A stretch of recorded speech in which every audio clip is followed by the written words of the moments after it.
Hey Matt, thanks for noticing my video and providing me feedback. I will correct my mistakes. Yes, you're right. Um, the challenge wasn't that you have to find a lie that would discredit evolution. Um, but we would appreciate it if you could find better lies or more lies if you can. Because, we're scientists and we like to be right. We like to expose lies and mistakes, even when they're not deliberate lies. And we like to see things corrected if we can.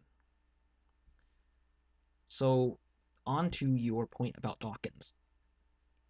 What he meant was that, well, the question is kind of twofold.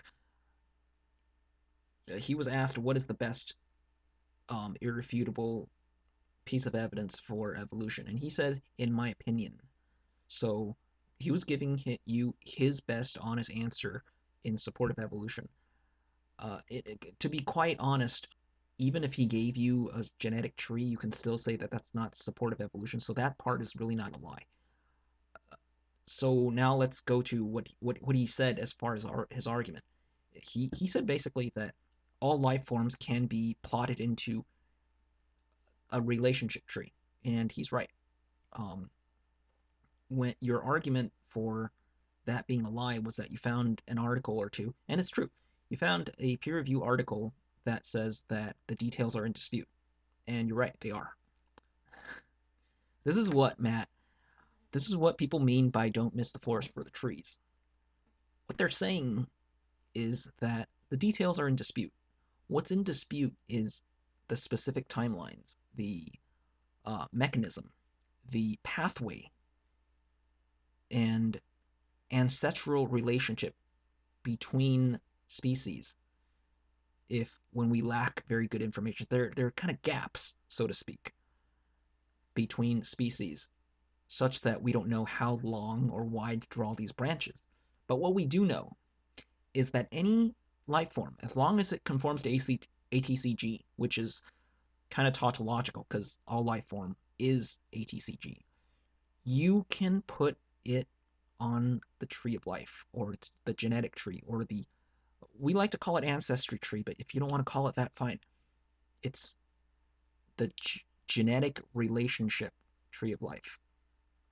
It's the tree is so big, broad, and um, complex that it doesn't fit very well on a piece of paper. If That's why today we use computer models and try to put it in 3D. If you put it on a piece of paper, you've probably seen this, it looks like a donut. Why? Because the donut, the hole in the middle is to allow space for the branch. It's really hard to efficiently fit the outer rim, so that's why it looks like the hole is getting bigger, but the point is the tree is expanding as we're finding locations to place life forms on the tree.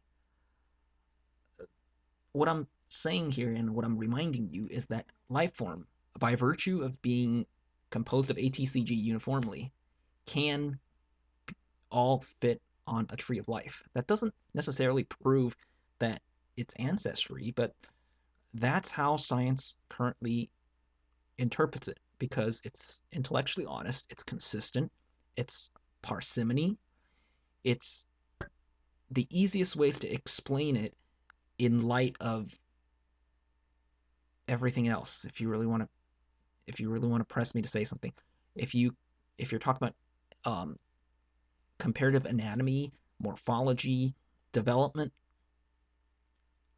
genetics matches for the most part whenever available.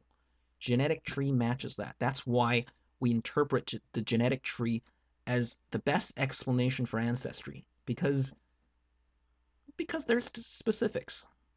Now, what you saw that was in dispute about these genetic trees is the small details. How long it took for species to differ, how long it took from one species to become another species to another species. These little, locations on a genetic tree don't even really tell you um, whether these species can interbreed. The point is that just because we don't know the specific details doesn't mean we don't have a place on a tree for them. We might sometimes draw the connections a little longer or shorter or wider to express the differences in relations, because sometimes they crossbreed even while they're evolving. So just because we don't have the details right doesn't mean we don't have a location on it for the tree, and that's the point. Is that any life form that is based on ATCG DNA can and will be placed on the tree of life, and evolution explains this quite consistently, and that's the point. I don't need to tell you, at least not now, why creationism is much worse at explaining this phenomena. But to answer your question, Dawkins is right, and the peer review article is right too. They're not really in dispute. The peer review article says that historical models or details, small details of the branches, are in dispute. Dawkins is saying that there is a great tree, and there is. It's undisputable. Creationists cannot deny that the tree exists. You can only uh, argue what this really proves, because quite honestly, the tree doesn't itself prove ancestry in any way. It just shows you how different or similar different life forms are genetically. Because as long as they're always ATCG, you can compare them. Just like, I hate to use this analogy, dude. Take any two English articles, take any two English books, as long as they are composed of the 26 English letters, you can compare them. As long as they're composed in English, you can compare them because you're going to find a lot of similar words. Does similarity necessarily mean plagiarism, common designer, uh, photocopy, uh, common inspiration? No. But you can, literally, place every single written form of the English language, whether in a book, article, blog, tweet, onto a tree of English, or the tree of English written products, and the tree will exist. You will dispute how they are related, how one became another, how whether they were independently created, but you can fit it on the tree. And that's the point. The tree can only tell us the differences and similarities. Hierarchy. It's a spectrum hierarchy of differences and similarities. That doesn't per se prove evolution, but you asked Dawkins and he was giving you his best opinion. Is that a lie? I don't think so, but if you insist, hey, what am I going to argue with you?